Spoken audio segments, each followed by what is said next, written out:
Di bagian sebelumnya, sang tetua sekte Wandu sangat marah mendengar tahanannya berhasil kabur.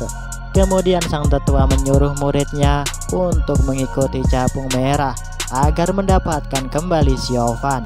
Karena tetua sekte yakin keberadaan Siofan tak akan bisa jauh karena sudah terkena racun. Kemudian di sisi lain kita pun dilihatkan di mana capung-capung merah menemukan keberadaan Biao dan Siofan.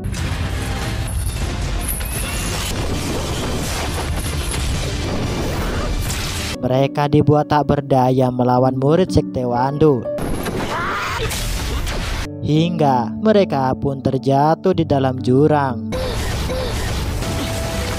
Sedangkan di sisi lain di sekte Dazu, Master Tiang bersama sang istri merasakan bahwa keberadaan Siofan sedang tak baik-baik saja.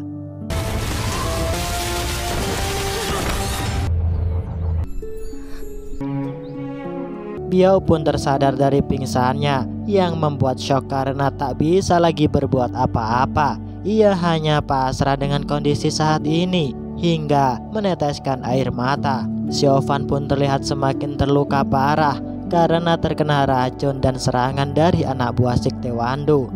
Pada akhirnya Siofan tak mampu menahan rasa sakitnya dan menghembuskan nafas terakhir.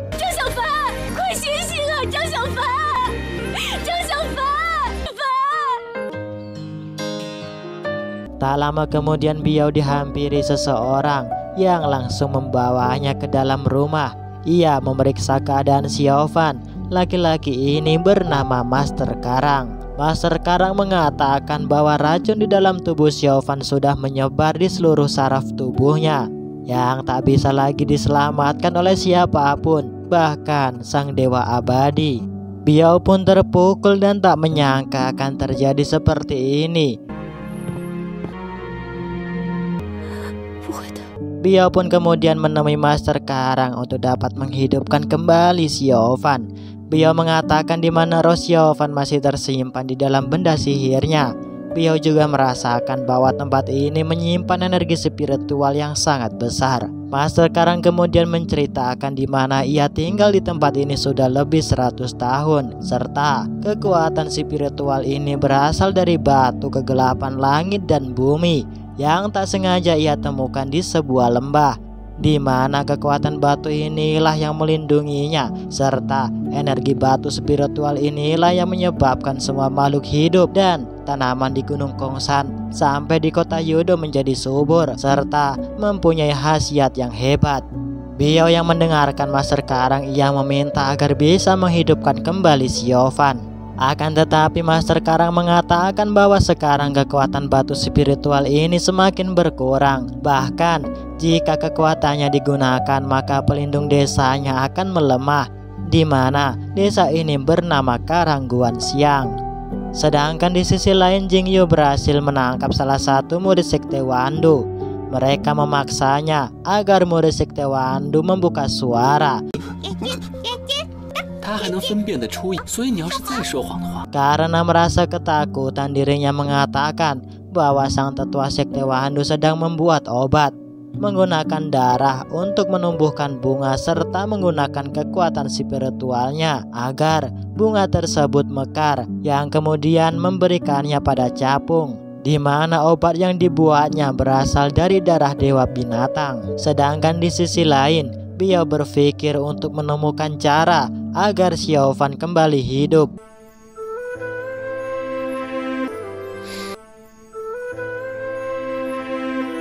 Biao kemudian menemui Master Karang. Ia mengatakan bahwa mereka berdua mempunyai takdir yang berbeda, layaknya seperti pohon besar di tengah badai yang bisa roboh kapanpun.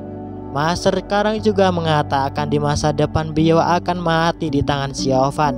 Biao juga menyadari akan takdir yang sudah ditetapkan, yang tak tahu kapan ia bertemu dan berpisah.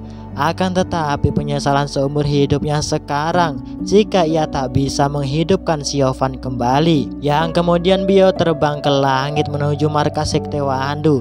Di sisi lain, tiba-tiba penjagaan menghampiri mereka semua. dan terlihat murid Sekte Wando sangat takut melihat penjagayan. Kemudian mereka berencana untuk menyerang Sekte Wando dan menemukan keberadaan Xiaofan dan Biao. Sedangkan di Sekte Wando, sang tetua sudah berhasil membuat racun secara sempurna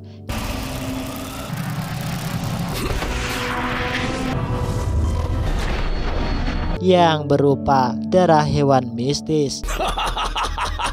Tak lama kemudian salah satu murid memberitahu pada sang tetua bahwa ada seseorang yang ingin menemuinya, di mana perempuan ini ialah Biao yang menyamar menjadi teman lama sang tetua Sekte Wando bernama Yaoji.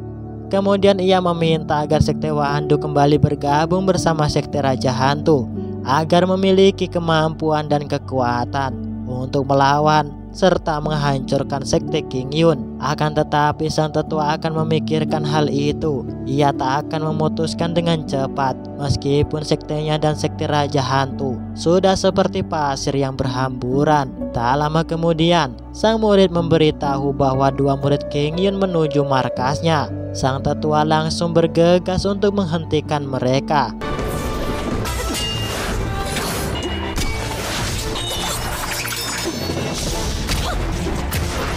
Sedangkan di sisi lain Biao memanfaatkan kesempatan untuk mengambil racun darah hewan mistis yang berhasil sang tetua Sekte Wando ciptakan. Ia pun segera menyerapnya. Dan terlihat Jingyu dan Suki terpojok.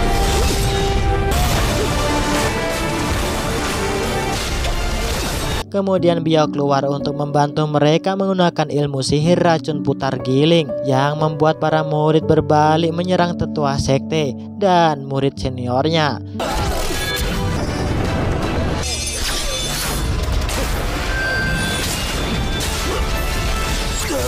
Pertarungan mereka terlihat unggul dan berhasil melukai tetua Sekte Wando. Biao kemudian memberitahu keadaan Xiaofan di Karang Guanxiang. Akan tetapi Suki tetap menyalahkan Biao karena dirinya menyuruh Xiaofan untuk mencari rumput menelang karang waktu itu. Dan terlihat Jingyu ingin pergi bersama Biao di Karang Guanxiang. Namun Biao melarangnya karena Master Karang tak memperbolehkan Biao membawa orang lain masuk ke Karang Guanxiang. Jingyu kemudian mengatakan jika Xiaofan tak berhasil diselamatkan, ia meminta untuk membawa jasadnya kembali. Hingga malam pun tiba. Biao meminta agar segera menghidupkan Xiaofan dengan kekuatan batu spiritual. Sang master pun mencoba menghidupkan Xiaofan.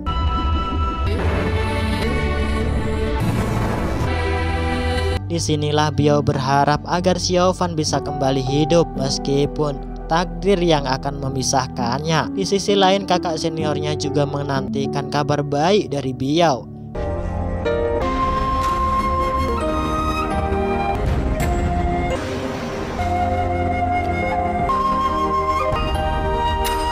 Tak lama kemudian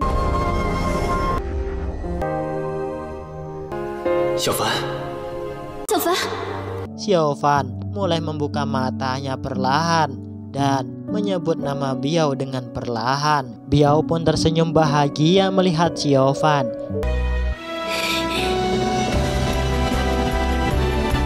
Dan keesokan harinya pun tiba, di mana Biao menemui Xiaofan. Mereka berdua saling menatap.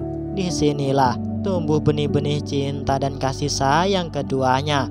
Seruput kopimu sobat, dan sama-sama bilang mantap. Tak lama kemudian Xiaofan dihampiri Suki. Ia pun menanyakan akan luka Xiaofan. Dan ia mengagumi Xiaofan karena menyelamatkan seseorang dari sekte iblis yang tak lain ialah Biao. Suki juga menyadari bahwa manusia tak sama dengan tanaman yang mempunyai perasaan saling jatuh cinta.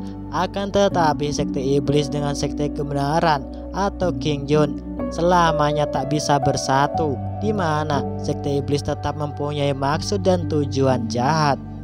Suki juga mengatakan jangan jatuh terlalu dalam dengan cinta dan perasaan. Hingga di tempat lain terlihat penjagayan sedang membincangkan rencana selanjutnya. Karena tetua Sekte Wando mengalami luka parah, ia kemudian menyuruh penjagayan agar segera cepat mengambil alih kota Yudo. Ternyata penjagayan merupakan master beracun yang terkenal di Sekte Wando. Ia bernama Qi Wuyan. Sedangkan di tempat lain sang kakek sudah terbangun dari sakitnya karena meminum sebuah ramuan rumput menelan karang. Kemudian Dali mengatakan bahwa Nona Miao tak terlibat dengan racun ini karena Nona Huan terkena racun sekte Wandu, dan meminta pada sang kakek untuk membebaskan Nona Miao. Akan tetapi hal itu dicegah oleh penjagayan. Ia mengatakan kepada sang kakek bahwa Nona Miao mempunyai hubungan dengan sekte Wandu. Akan tetapi hal itu dibantah oleh Dali karena penjagayan tak mempunyai bukti yang nyata. Sang kakek pun memutuskan untuk menyelidiki hal tersebut dan lebih mementingkan keselamatan kota Yudo terlebih dahulu. Hingga di tempat lain terlihat mereka bersenang-senang sambil berdiskusi akan keselamatan kota Yudo selanjutnya. Sedangkan di tempat lain, penjagayan mulai melancarkan rencananya agar sang kakek mempercayai dan tak mudah menaruh curiga terhadap dirinya. Kemudian ia menggunakan sihir mantra hipnotis untuk mengendalikan sang kakek agar mempercayai dirinya. Di tempat lain kita juga diperlihatkan di mana Dali mengkhawatirkan keadaan sang kakek. Ia pun menjaga di sampingnya sampai sang kakek pun terlelap. Hingga keesokan paginya pun tiba. Penjagayan mulai menemukan pencuri arsitek Dali, di mana pencurinya ialah Lin Xuan dan Nona Miao. Sang kakek pun sangat marah. Akan tetapi Lin Xuan tak mencuri uang hasil pertunjukan pentas drama. Kemudian penjagayan menjelaskan bahwa Lin Xuan mencuri rancangan arsitek Dali karena tak mau kalah saing dengannya, dan mengatakan bahwa Nona Miao yang mencuri uang tersebut agar sanggar bordirnya semakin maju.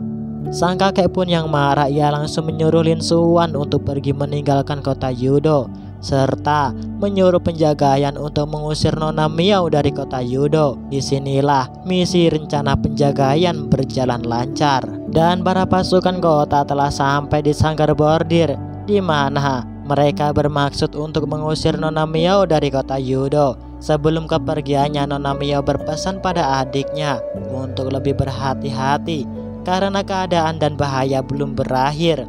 Nona Miao juga mengatakan bahwa ia akan segera kembali.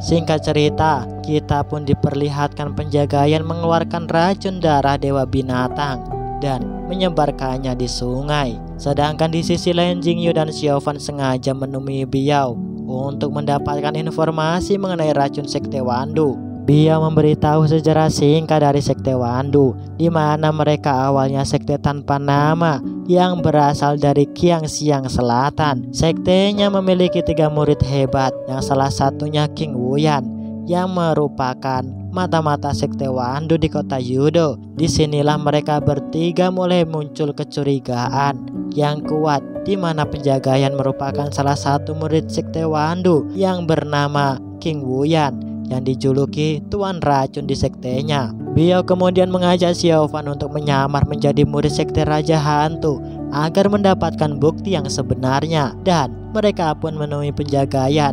Biao pun mengajak penjagayan untuk bergabung bersama sekte Raja Hantu untuk meninggalkan sekte Wandu. Sedangkan di sisi lain, Jingyu menyelinap bersama seseorang pemuda yang bernama Xiang untuk mengambil kater beracun.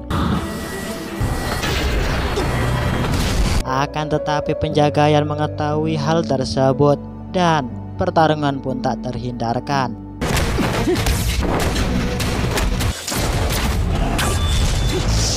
Akan tetapi penjagayan berhasil kabur untuk menyembunyikan identitas sebenarnya, dan keesokan harinya Biao mulai menemukan titik terang terhadap rencana dari penjagayan yang akan menghancurkan kota Yudo. Biao menyusun rencana selanjutnya untuk membuktikan dan menangkap penjagayan bahwa ia adalah murid sekte Wandu. Sedangkan di sisi lain, Suki menghajar salah satu murid sekte iblis yang akan kembali mencelakai Nona Huan.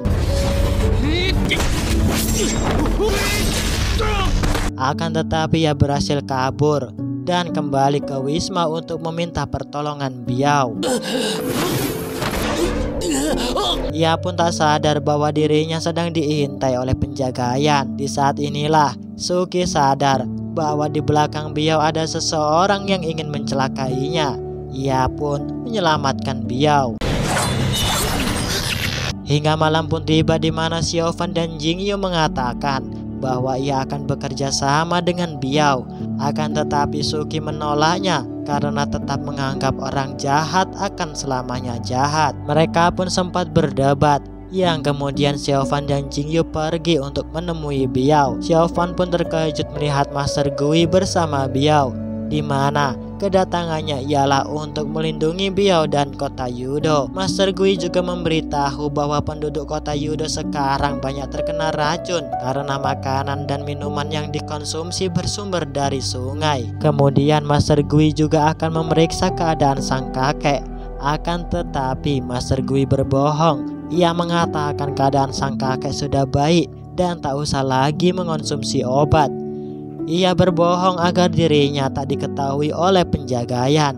Di lain sisi, Master Gui mengatakan pada Dali di mana keadaan sang kakek sudah parah karena racun di dalam tubuh sang kakek sudah 5 tahun lamanya. Master Gui mengatakan ia hanya bisa mengobati sang kakek jika berhasil menemukan serangga induk racun. Tak lama kemudian, Xiaofan mulai memikirkan persoalan serangga induk racun dan meminta Dali untuk memanggil Nona Huan untuk memeriksa di dalam tubuh Nona Huan. Jingyu kemudian berpikir mengenai masalah kota Yudo yang semakin rumit, di mana mereka baru menyadari bahwa keberadaan Sekte Wandu tak lain untuk mengincar gua kuno Wanfu dan mengirim penjagayan untuk menjadi mata-mata di kota Yudo, serta menyebarkan racun di sungai untuk mengendalikan orang-orang di kota Yudo.